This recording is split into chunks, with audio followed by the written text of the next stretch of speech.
This is Luke Kinetic, and you're in the arena with leaders and citizens who take character based action. In the Arena is a proud member of the Democracy Group Podcast Network. For more information, visit democracygroup.org. It's an honor to be in the arena with Claudia Letsie. She's from Lesotho, which is an independent country within South Africa, and she'll tell us more about that. We all should probably know more about them than we do.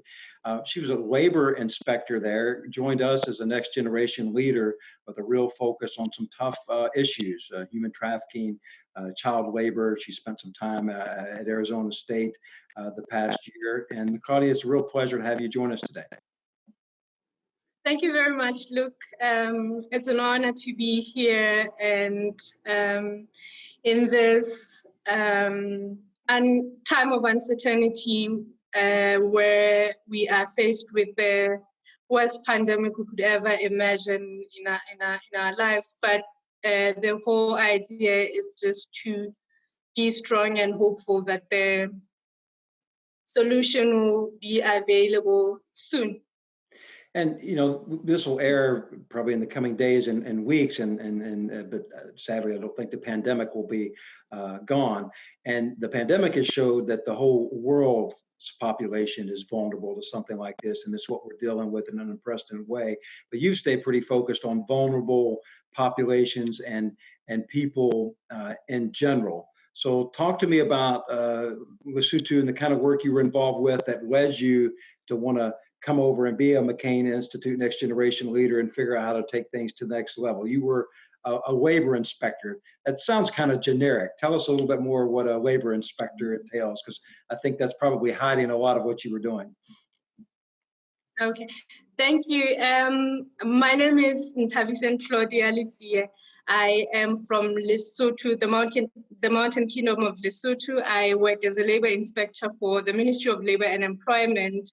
And basically, the responsibilities of the labor inspector is to ensure compliance with the national laws. And some of the things that we do is to hold trainings for employers and employees on how best to comply with the national laws and international labor standards.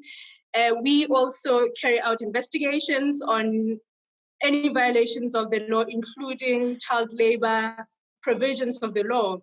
So I have been earmarked to coordinate the child labor unit that was established in 2016, but I've been working for the ministry for the past 11 years now.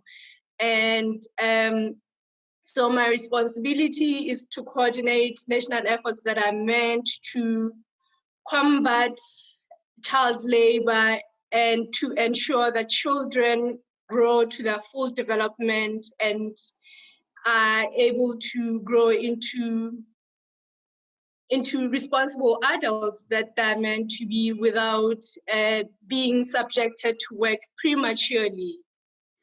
So that is basically what I do. And with the work that I do, realize that children are mostly employed in agricultural sector and domestic sector.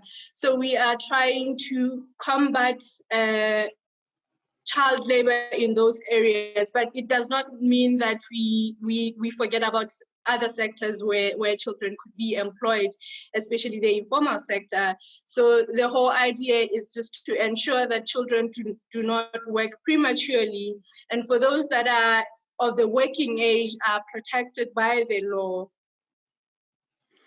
So I've tried to read up a little bit on this. You say the mountain kingdom of Lesotho and a very proud and a lot of commerce there. I think the garment industry is pretty big as well. But the sort of things you're talking about, there are a lot of laws on the books. I could see some people out there going, well, gosh, are there the laws? Is the justice mechanisms in place? That's not so much the issue. The sort of things you're talking about are training manuals, reports, analysis, regulations, how you step up prosecution, things that people would be familiar with in so many places, but how to really kind of drive that and institutionalize that. And you already have more than a decade of effort doing that. So it really is just talking about how to take it to the next level. So how has spending time with the McCain Institute and at Arizona State University's sex trafficking research and intervention office helped you? What have you learned, or what are you taking away? Might be the better way to put it. I think we have to appreciate, or I've begun to appreciate, the importance of research in child labor. Child labor is not really a new concept, but there are certain elements of child labor that keep coming up, and research is not sufficient enough to support interventions. For example, once you mention the word human trafficking, the first thing that comes to a person's mind is sex trafficking. Most literature supports sex trafficking, and it is easier for prosecutors to settle cases that are on sex trafficking more than labor trafficking. And what I've also learned is the literature that supports the fact that we shouldn't only look at human trafficking as or associated with sex trafficking. So the key thing that I've learned with my stay with Sex Trafficking Intervention Research Office is the importance of research-based interventions. Secondly, one of my colleagues was also working on the issue of restitution and compensation of trafficking victims. And that for me was also a learning curve in a sense that we realized that victims are a bit reluctant to pursue that route. It's almost for them feels like re-victimization. So this says for me, we are also in a process of amending or reviewing Trafficking in Persons Act of 2011. And one of the areas that we, according to the US Global Report on Human Trafficking, was also to look at the issue of restitution. So it says when I go back home, those are some of the areas that we will look into, especially how we can incorporate the whole idea. Of course, it's there by law, but in terms of the implementation, it hasn't been easy. So for me to learn how California is doing it, how Arizona, for example, is doing it, has been one of the highlights of my journey. And it's also one of the things that I wasn't really paying attention on. But when it came around, it's like, okay, this is an idea I could take home. So yeah, it's simply support of research-based interventions, and how we could play a vital role in the review of the upcoming laws and the upcoming review of laws. That seems to be a real focal point, pathways for survivors, right? And that's not as easy as it sounds like, and pointing out that people tend to focus maybe more on sex trafficking than labor, but this sort of idea of harmonizing the laws now within the kingdom, but obviously as an independent country, Africa Union, I guess South Africa, how do your neighbors and partners kind of play, or will they help you in that as well? We have a very I would say good relations with South Africa in terms of fighting human trafficking. For example, we have a cross-border multisectoral committee, which is meant to ensure that we exchange information between the two countries, because we know for a fact that most of Basotho would cross over to South Africa for better employment opportunities. And some South African also cross to Lesotho for employment.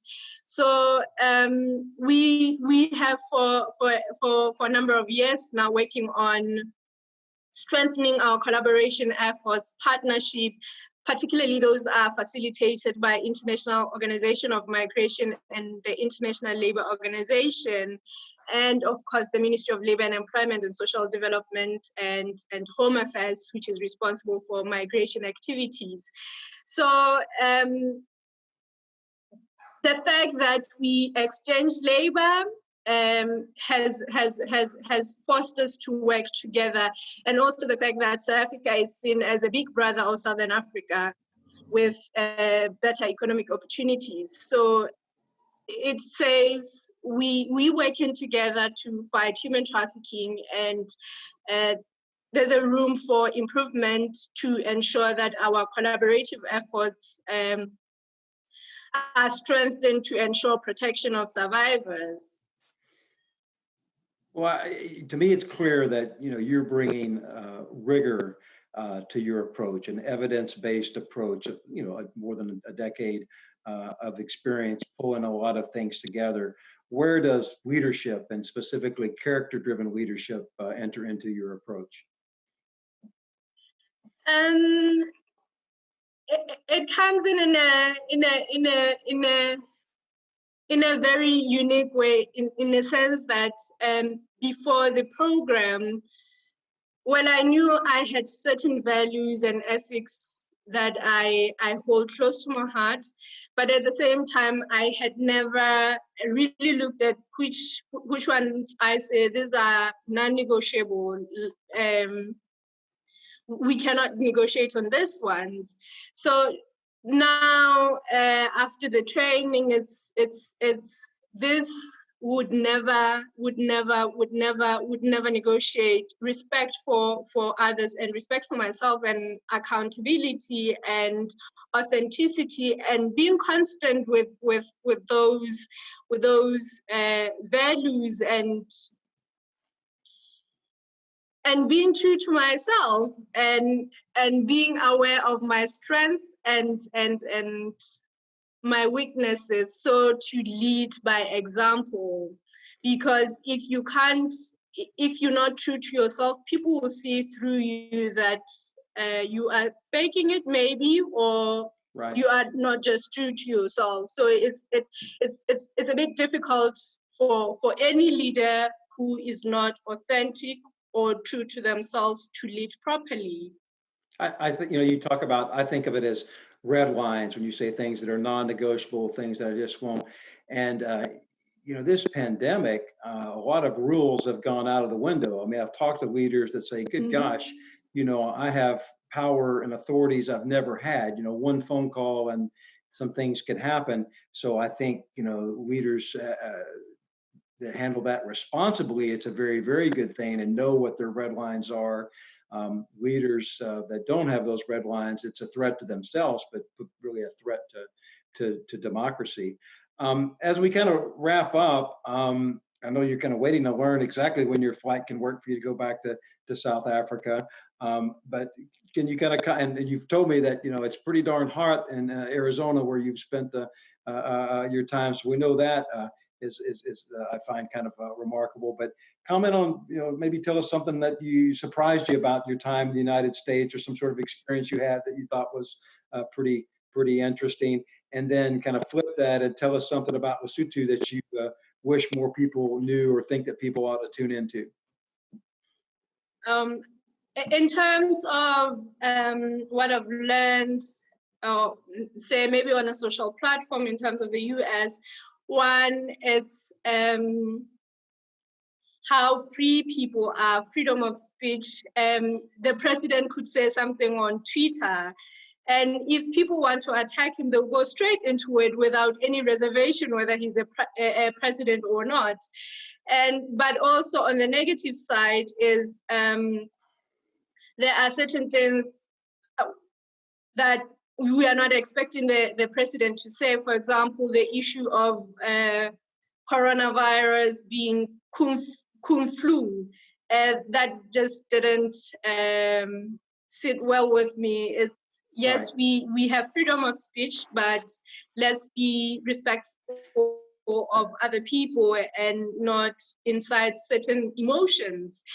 And I'll butt in the real last quick. question. Well, yeah, I'll give you the last question. I'm sorry to butt in. I think you made, it's a very interesting point there. And I meant to ask you, Lesotho has a new prime minister as well, right? So you're going back to a new leader of your kingdom as well. So I'm not really putting you on the spot on that, but that's interesting. You're going back to a new leadership environment, right? How do you feel about that? Fortunately for me, for the ministry, leadership hasn't changed. We still have the same minister who was in the previous cabinet. In terms of the new prime minister, it's I think he's coming in at the time where we are a bit coming out of a long-term, the long effects of leadership that we are not almost happy with.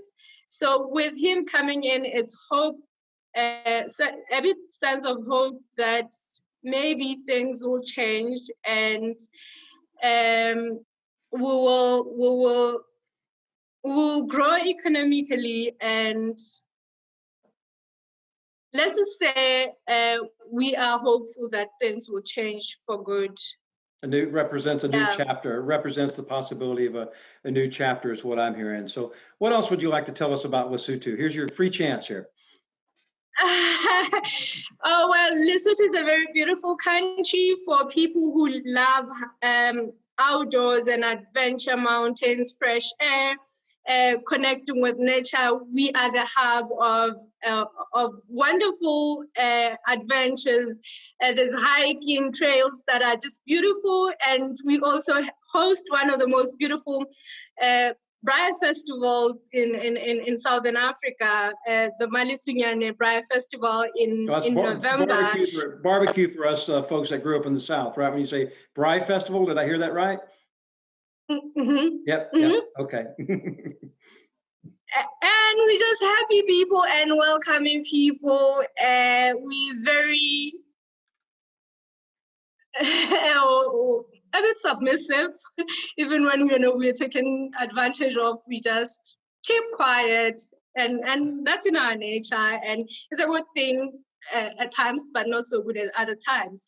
But generally, we are very welcoming people, warm people, and Lesotho has a lot to offer in terms of adventure. And we'd be happy to host anyone who wants to visit.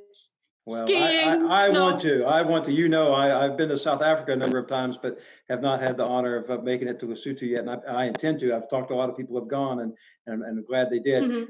You're going to stand up for people. You have been. You're going to keep doing it, and that's going to inspire a lot of other people. Thank you for being in the arena, and let's, by all means, please keep in touch.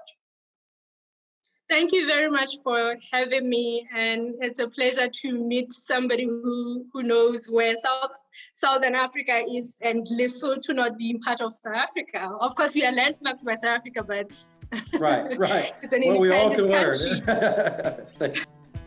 This podcast is produced by Patrick McCann and Justin Kessler.